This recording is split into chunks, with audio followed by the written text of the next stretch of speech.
नमस्कार, स्वागत है आप सभी का राजीव टाइम्स में। मैं हूं आपके साथ आकांक्षा पिवाल। आइए रुक करते हैं टॉप 10 खबरों की ओर। मध्य प्रदेश में हो रही हत्या और बिगड़ती कानून व्यवस्था को लेकर प्रदेश कांग्रेस अध्यक्ष जीतू पटवारी ने चिंता जाहिर की है। उन्होंने कहा, मध्य प्रदेश में लगातार पुलिस पर हमला ही नहीं, उनकी हत्याएं भी हो रही है, जो कानून व्यवस्था की पोल खोल रही है। और ये सब सत्ता से जुड़े हुए राजनीतिक संरक्षण के कारण हो रहा है। पहुंच वाले लोग अपराधियों ने एक तरह से कानून व्यवस्था को दरकिनार कर दिया है। जीतू पटवारी ने सीएम मोहन यादव से भी इस और ध्यान देने की बात कही। उन्होंने कहा, गृह मंत्रालय को जिम्मेदारी किसी दूसरे को देना चाहिए, क्योंकि मुख्यमंत्री दोहरी जिम्मेदारी संभालने के समक्ष नहीं है। प्रदेश की बदहाल कानून व्यवस्था पर देश के गृह मंत्री का ध्यान खींचते उन्होंने कहा, इस और उन्हें संज्ञान लेना चाहिए। मध्य प्रदेश में लगातार पुलिस पर हमला और कई पुलिस वालों की हत्याएं मध्य प्रदेश की कानून व्यवस्था की इबारत लिखती है। लगातार सत्ता से जुड़े हुए राजनीतिक संरक्षण वाले अपराधियों ने पुलिस को अब एक तरह से धत्ता बता दिया है, कानून व्यवस्था को एक तरह से दरकिनार कर दिया है। मोहन यादव जी, मैं बहुत गंभीरता से आपसे आग्रह करना चाहता हूं कि मैंने पहले भी आपको कहा था कि गृह मंत्रालय की जिम्मेवारी और किसी को देना चाहिए। आप मुख्यमंत्री और गृह मंत्री दोनों की जिम्मेवारी संभालने में एक तरह से सक्षम नहीं है। कृपया करके पुलिस की हत्याएं होने लगे, उन पर हमला होने लगे, तो फिर कानून व्यवस्था बची कहाँ है। और ये एक दो घटनाएं नहीं हुई, लगातार पिछले 2 साल में सैकड़ों की तादाद में घटनाएं घटी है। मैं फिर से मध्य प्रदेश की बदहाल कानून व्यवस्था पर देश के गृह मंत्री संज्ञान में ले।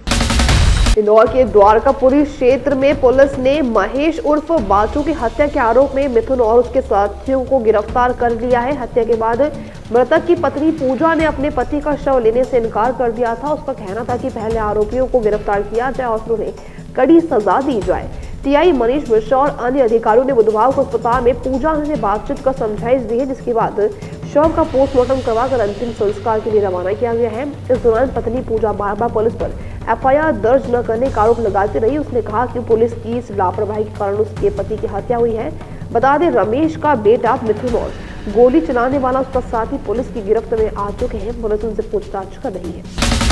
मौसम में लगातार हो रहे उतार चढ़ाव के चलते सर्दी, जुकाम और बुखार जैसी मौसमी बीमारियों ने लोगों को घेर लिया है। तबीयत बिगड़ने पर लोग सीधे अस्पतालों का रुख कर रहे हैं, जिसके चलते अस्पतालों की ओपीडी में लगभग 1.5 गुना की बढ़ोतरी दर्ज की गई है। इस सप्ताह एमवाईएच जिला अस्पताल और निजी अस्पतालों में पहुंचने वाले मरीजों में वायरल का प्रकोप स्पष्ट दिखा है, जिससे बुखार के मरीजों की संख्या तेजी से बढ़ी है। कई मरीजों को भर्ती करने की नौबत भी आ गई है।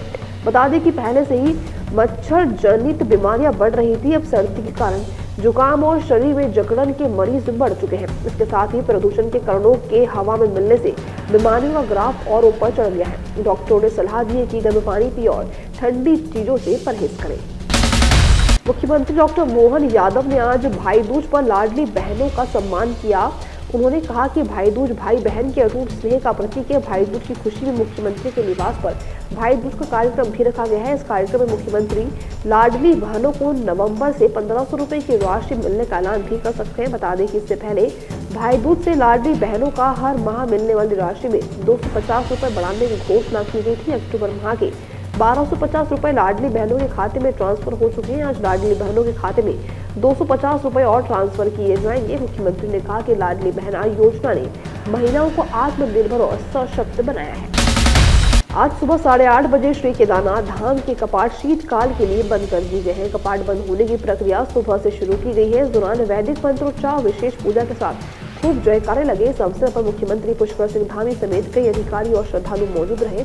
कपाट बंद होने के बाद बाबा केदार की डोली ओंकारेश्वर मंदिर ओखी मठ के लिए रवाना हुई है। डोली का प्रथम पड़ाव रामपुर में रहेगा। कल डोली गुप्तकाशी पहुंचेगी और 25 अक्टूबर को डोली अपने गद्दी स्थल ओंकारेश्वर मंदिर ओखी मठ पहुंचेगी। आपको बता दें, श्री केदार धाम 12 ज्योतिर्लिंगों में से एक है। दीपावली के 5वें और आखिरी पर्व के रूप में भाई दूज मनाया जाता है। यह त्योहार भाई बहन के प्रेम, स्नेह और रिश्ते की मजबूती का प्रतीक है। हिंदू पंचांग के अनुसार कार्तिक मास शुक्ल पक्ष की दिव्या तिथि को भाई दूज का पर्व मनाया जाता है। तो आज ही ज्योतिषों के अनुसार इस बार भाई दूज पर आयुष्मान योग बन रहा है। आयुष्मान योग को विशेष रूप से शुभ माना जाता है। यह योग स्वास्थ्य, दीर्घायु, सुख, समृद्धि और समग्र सकारात्मक ऊर्जा देने वाला होता है। इसलिए भाई दूज के दिन बहनें अपने भाइयों के अच्छे स्वास्थ्य, लंबी उम्र और जीवन में खुशहाली की कामना करती है। यही वजह है कि आयुष्मान योग का होना इस पर्व को और भी खास बना देता है। शहर के ऐतिहासिक दास बगीची हनुमान मंदिर में बुधवार को भव्य अन्नकूट महोत्सव आयोजित किया गया। करीब 500 वर्ष पुराना यह मंदिर अपनी अनोखी परंपरा के लिए प्रसिद्ध है, जहां सुबह गौ माता और शाम को हनुमान जी को भोग लगाया जाता है। इंदौर में कार शोरूम में आग लगने से नर्मदा सेना के राष्ट्रीय अध्यक्ष व कांग्रेस के वरिष्ठ नेता प्रवेश अग्रवाल की मौत हो गई है, जबकि उनकी पत्नी श्वेता वेंटिलेटर पर है।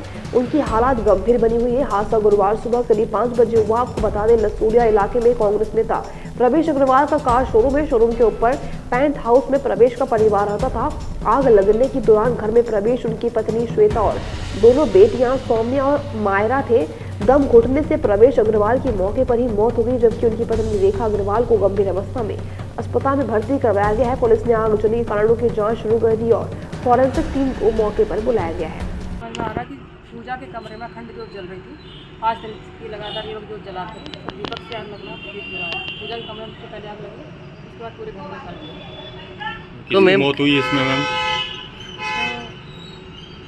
प्रवेश अग्रवाल जी हैं, जो काफ़ी सीरियस कंडीशन में थे। यहाँ पर पुलिस और उनके साथ इंदौर के हीरानगर और विजयनगर इलाके में तेज रफ्तार कार का कहर देखने को मिला है। घटना सीसीटीवी कैमरे में कैद हो गई है। आपको बता दें कि एक होंडा सिटी कार के ड्राइवर ने पहले विजयनगर इलाके में एक एक्टिवा को टक्कर मारी। इसके बाद ड्राइवर गाड़ी भगा कर ले गया और फिर हीरानगर से होते हुए न्याय नगर ले गया। वहां पर खड़ी लगभग 6 से 8 गाड़ियों को टक्कर मार दी, जिसमें रिक्शा और 4 व्हीलर 2 व्हीलर शामिल थी। इस मामले में विजयनगर और हीरानगर पुलिस ने एक्सीडेंट और लापरवाही से गाड़ी चलाने का केस दर्ज किया है। वहीं विजयनगर पुलिस ने आरोपी ड्राइवर को गिरफ्तार करते हुए होंडा सिटी कार को जब्त कर लिया है।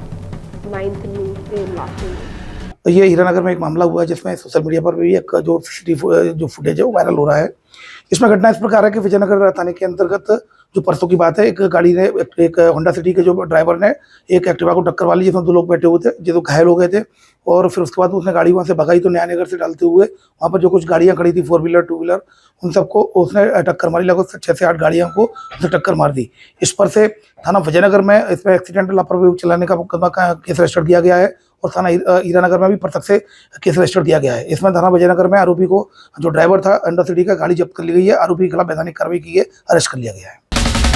इंदौर शहर की यातायात व्यवस्था को सुगम बनाने के लिए प्रयास किए जा रहे हैं। बीआरटीएस को हटाने के लिए टेंडर भी हो चुका है। हालांकि दिवाली और कई अन्य कारणों से काम में थोड़ी लेट लतीफी हुई है, पर अब जल्द ही इस दिशा में कदम उठाए जा रहे हैं। यह बात महापौर पुष्यमित्र भार्गव ने कही है। उन्होंने कहा, बीआरटीएस हटने से शहर की यातायात व्यवस्था में सुधार होगा और नागरिकों को भी सुविधा होगी। महापौर ने बताया, कार्य को जल्द से जल्द पूर्ण करने के लिए एजेंसी को निर्देश दिए गए हैं। इससे लोगों पूरी हो गई है, हटाने की एजेंसी भी आ गई है।